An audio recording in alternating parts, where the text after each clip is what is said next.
a title for this video I received, and that is Promise Not to Commit Suicide.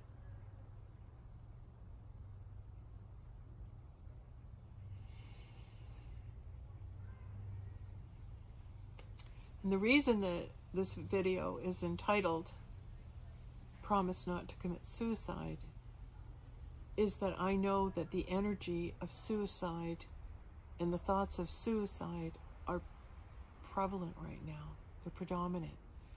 Many, many, many people are feeling this energy of, I don't want to be here. I don't want to be here. I don't want to be here.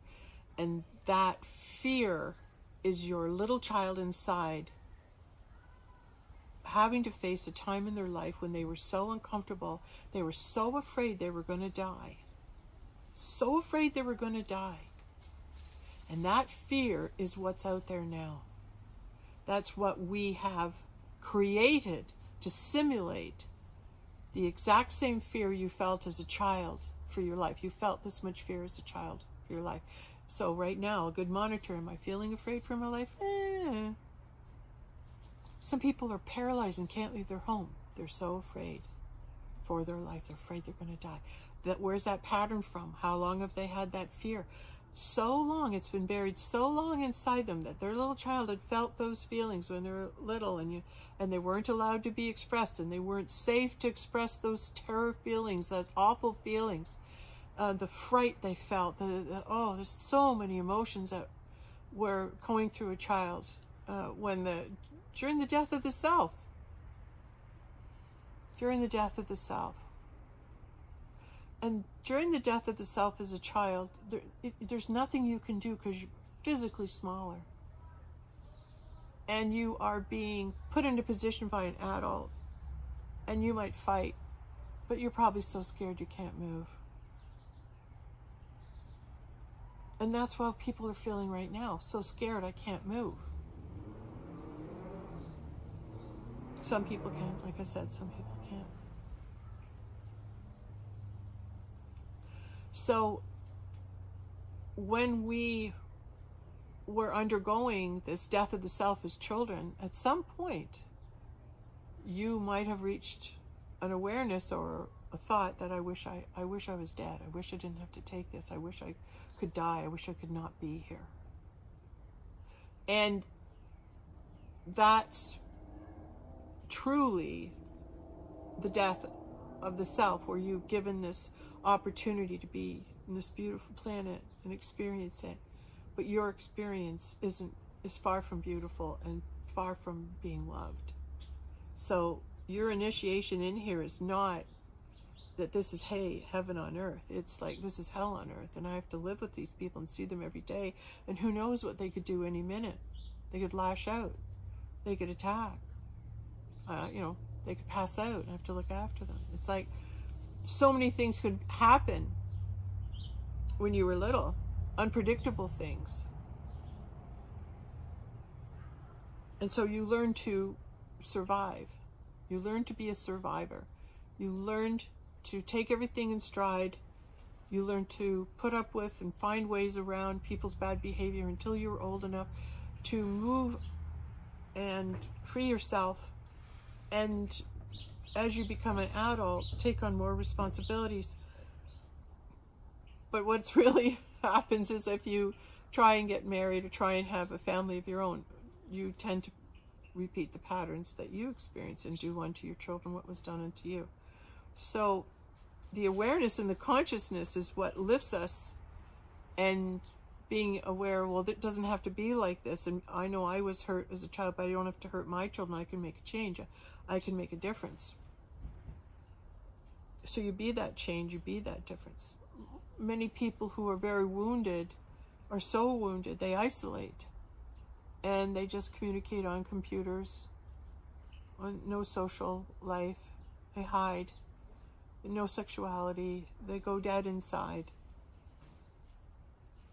And we want to ignite that flame, that love, and that spark. So if there's energies out there right now that are frightening you, And those feelings you felt as a child of, I don't want to be here, I want to die, I want to kill myself. All those feelings that are starting to come up out of you are coming out as more and more abuse is revealed. It's having a deeper and deeper effect on you.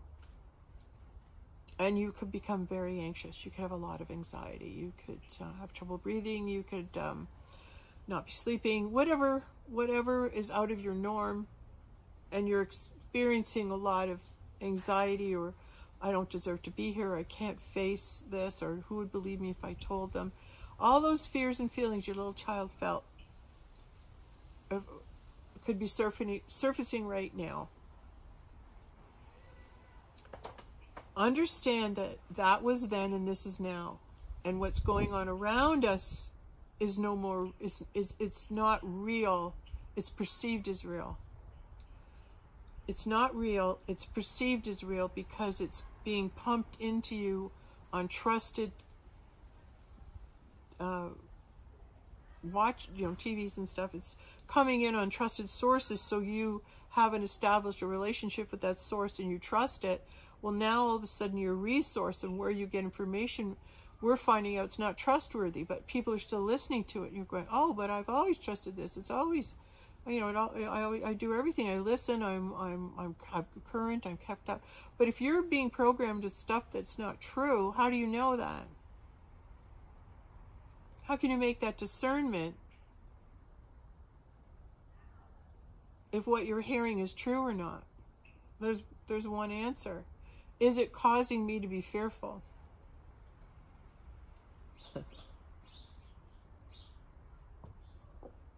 A while ago, they used to have, you have the papers, and in the papers it'd be announcing a fair, or what farmer grew the biggest pumpkin this year at Pumpkin Fest, and who has the best herd of cattle, and this is for sale, and there's a church meeting on Sunday, and afterwards there's a barbecue. Like, you communicated facts and parts of life that were going on that were real. The papers weren't full of scaring and telling you you're going to die and this is dangerous, and it's like we're living in a war zone, but when we're not living in a war zone, we're feeling good and comfortable and relaxed. So that's a barometer. Whatever you're hearing and watching, how's it making you feel? And I'm experiencing it too. Like, I want to know the truth as much as I can. So I watch different sources and get my own information and make my own decisions. But even some of the ones that are disclosing the darkness that's existing in some of the tweets and the emails and all, even just hearing that is an abuse. Even just hearing someone else's abuse is an abuse. It's like a re-abuse. It's like, oh, I didn't need to hear that. Now I've got a visual. Now I'm thinking, oh, that's disgusting. Now I'm thinking that's really down. How could people be like that? How can they do that to one another? Oh, it's another attack, and now you get down. So monitor what it is you're feeding yourself, what you're listening to, what you're reading. This will pass. This too shall pass. This whole thing's going to pass. But it's how you survive it on a day-to-day. It's how you get through this period. So what makes you feel good every single day? Oh, I love to laugh and watch this so-and-so, or these comedies I'm watching, or this music I'm going to dance, or this person makes me laugh. I'm going to read these things, or listen to this comedy skit, watch this film, read a great book. Go for a walk and just be breathing, calming, centering, grounding yourself. That's the secret when you have thoughts of suicide, is what to do is breathe. As soon as you're feeling that, sit down and breathe, and sit in a chair, and then just start to breathe and feel your body, feel yourself breathing. Feel the chair you're on. Feel your bum in the chair. Wiggle your feet. Breathe again. Bring yourself into this moment. Look around. Right now I'm safe. No one's threatening me here. Right now I'm safe. It's calm. It's calm right now. And in my world right now, everything's okay, and everything's going to be okay. And I'm experiencing a lot of anxiety, so I'm going to go get some help for myself. I'm going to go and read this book. I'm going to go educate myself on who I am. Remembering I'm in the matrix and my job is to know who I am. Know thyself. When you know yourself, it's like Neo, which is one. Neo wasn't sure he was the one, but it was Morpheus that held the belief that he was.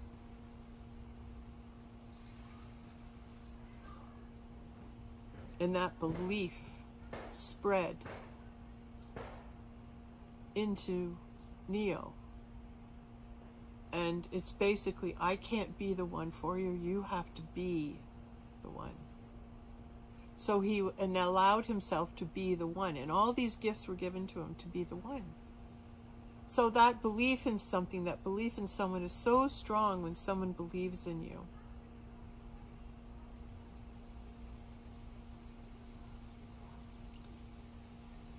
So I'm trying to not sound corny.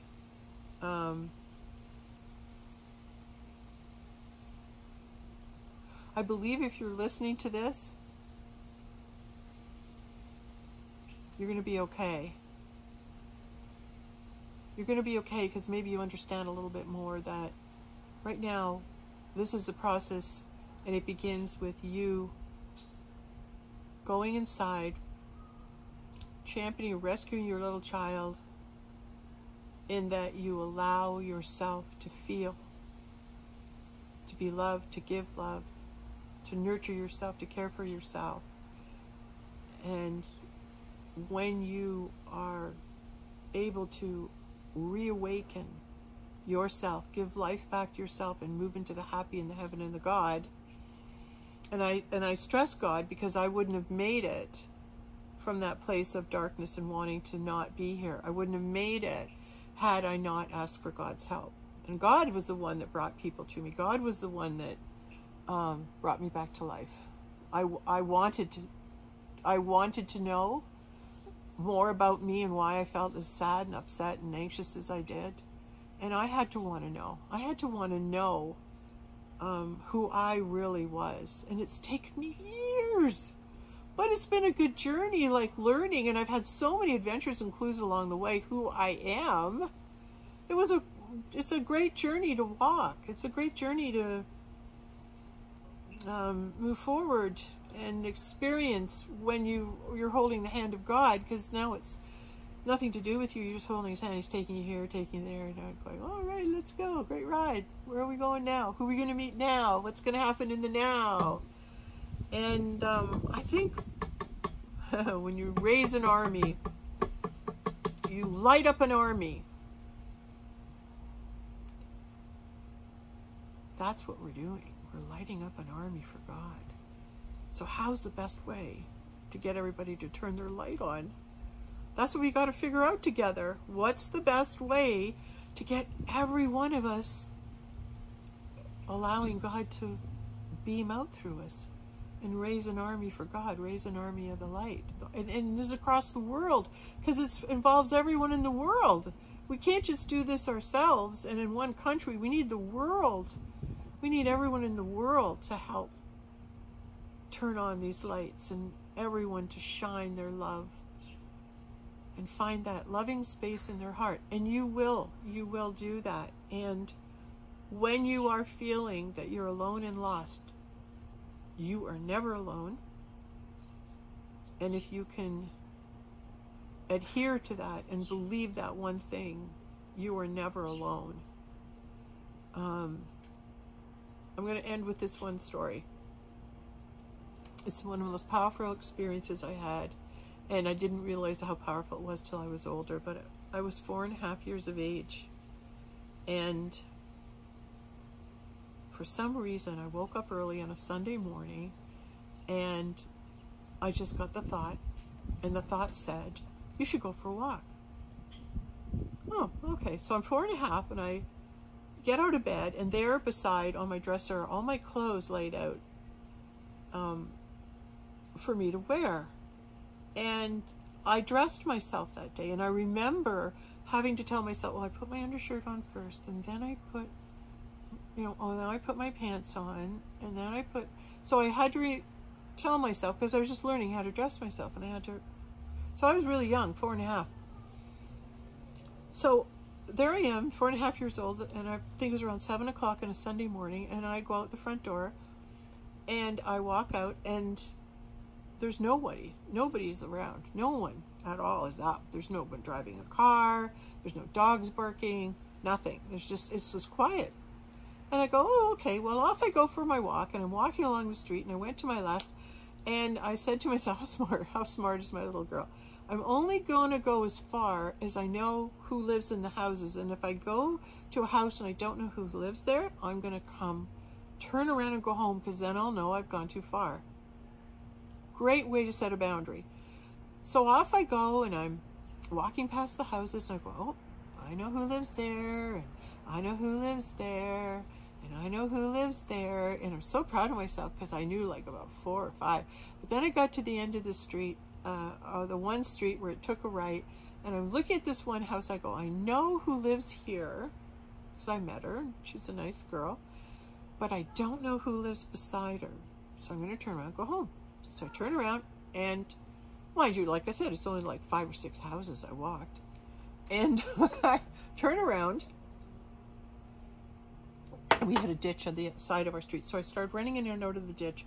And I remember looking at the grass, and remember thinking, oh, it's brown still, because it was spring. The grass was just waking up, and I said, why didn't you wear a coat? It's cold. So I was reprimanding myself why I didn't have a coat on. And then I just kind of walked back up on the road, and then I looked up. And all of a sudden, everything got quiet. Like, it was quiet to begin with, but it was still. There was no squirrels running, no dogs barking, no cars moving, no people outside.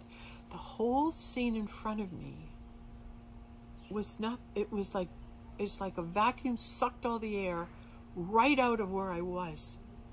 And I was walking, and I looked, and I went, what's happening? I'm thinking, felt like all the air left, and I'm watching and aware, and all of a sudden this warmth came up from behind me, and it felt like these wings were wrapping themselves around me, and a voice, I think it's Gabriel, whispered into my right ear, and the voice said, you know you're not alone. And my inner voice said, I know. And I walked home, and probably inside, and went and watched cartoons.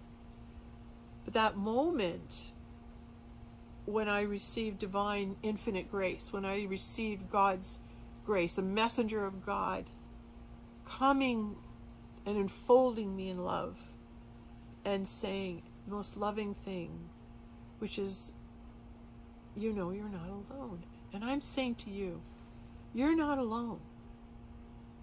I know I'm not alone, and I'm here with everyone else, and I'm pretty sure I'm not just the one who's not alone. We're all not alone. We all have God's guides, God's angels watching over and protecting us. So if you feel alone and you need help, Heavenly Lord, just talk to him like a friend. Heavenly Lord, could you send your angels here with me now to protect me? Archangel Michael, call on him anytime. Archangel Michael, Archangel Michael. I usually say it 3 times. Archangel Michael. I do this when I get in my car. Spread your wings around, protect me, keep me safe. Protect me from darkness and negativity, and bring in the light. And I pray, Lord, that you will move into my heart, that I might be a voice for God. And you will be. God will meet you where you are right this minute, and he's going to talk to you, send you signs, send you people, send his angels, and your journey's going to start. Your journey's going to begin. But don't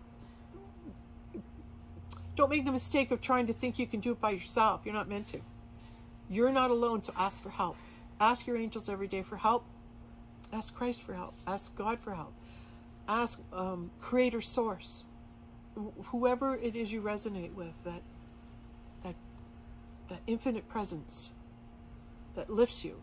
Invite it into your body and your heart. And I'm hearing, I'm going to make future videos and working about helping people heal together, helping champion the inner child together. John Bradshaw is a great author resource. Oh, was it Laura Davis and Sandra Butler who wrote The Courage to Heal? That's just a Bible.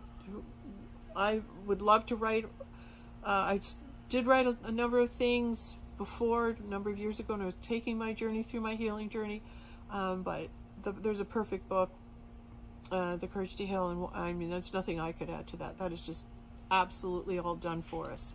So just consult that book. It'll teach you about yourself. It'll give you step-by-step. Melanie Beattie, she's another influence that I had. Start to research these authors, and they will put good thoughts into your mind. I just saw 21/21, and today's July 21. How cool is that, eh? There's a lot of people that are willing to help you when you open up and love yourself enough to heal. That's how I learned to let go of the sadness and my fear.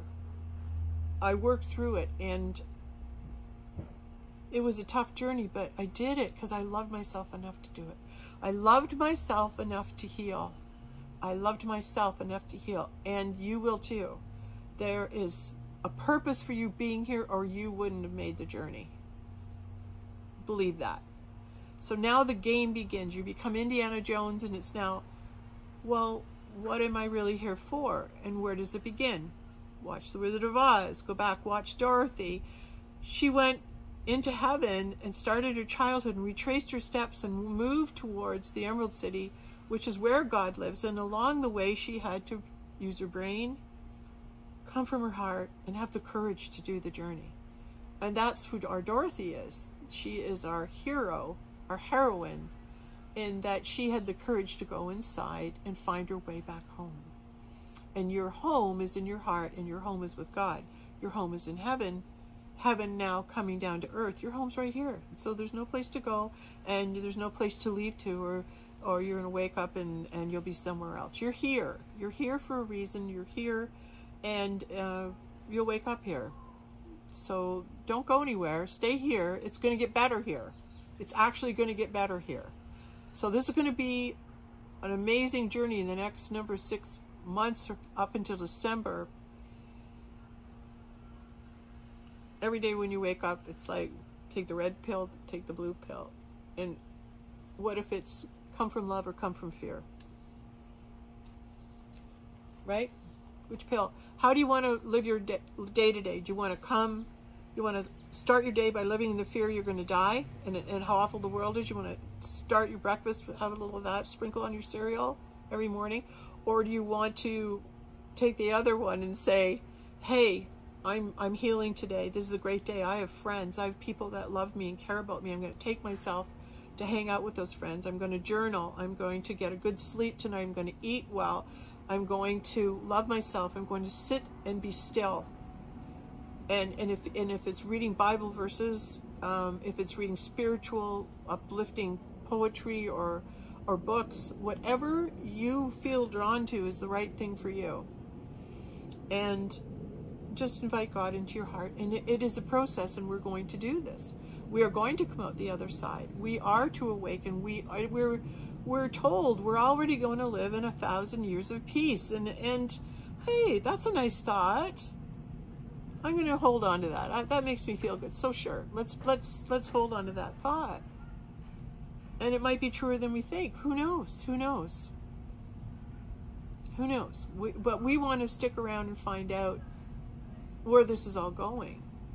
So on those moments, and when you have those moments where you're filled with anxiety, and take a glass of water, sit and breathe, watch a video, maybe get yourself something to anchor and hold on to, and just say, The love of God surrounds me. The love of God enfolds me. The love of God protects me. The love of God sustains me.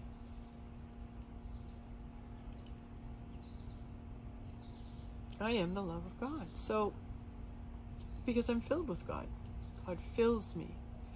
And Spirit fills me. And in the kingdom of heaven, I am. And that's what you have to figure out. Who are you? Who were you in your past lives? That's fun. That's when the journey goes really fun. When you start opening up the fact that, well, if I'm God and I'm eternal and I've been alive forever, who was I? How many trips has my soul taken down here? How many times have I been here? And maybe this lifetime you've carried thoughts of suicide for years, or your family has, and you're the one now that's strong enough to lift the energy off yourself and the family. You're letting go of that passing on of those negative thoughts. So sometimes things come to us that aren't even ours. Sometimes you can be, if you're very aware of people, you can be in a room and someone's got thoughts of committing suicide, and you leave that store or that restaurant, and you're all of a sudden you're thinking thoughts of suicide that you never, well, why would I think that?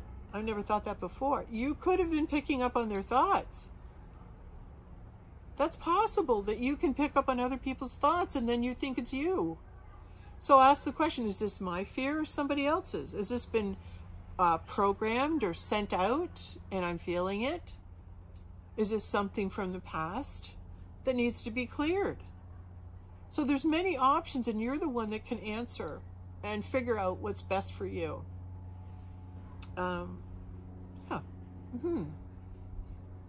Move into a place of where I like that. That feels good. Write that down. It feels good to think this. Write that down. Doesn't feel good when I'm afraid. Doesn't feel good when I feel I'm forced to do something. Well, of course it doesn't. You remember how that feels when you're little and you were forced to do something. You remember how awful that was.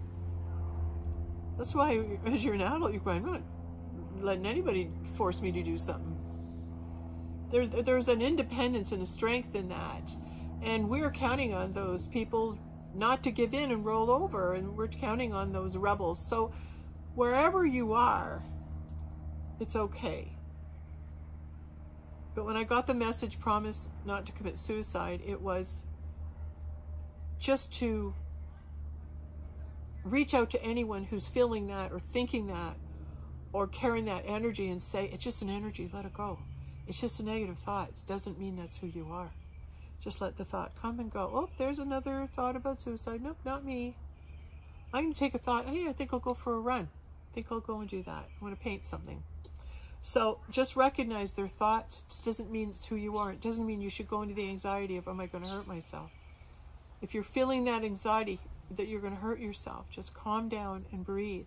Reach out to someone. Say, I've got this very strong feeling. Breathe, meditate, but talk to somebody. And sometimes someone can help you move out of that thought river and throw those negative thoughts. Say, well, what does make you feel good? What makes you good to think? What do you think of that makes you feel happy? And all it is letting go of that thought and putting in a new one. And when you start to train your mind and your brain, that's all that is. It's just an energy, and it will leave you. It doesn't mean that you have to act. Yeah. And always, there's always help. Just ask God to guide you, and He will. So that's what I wanted to say about that. And I certainly went on, eh?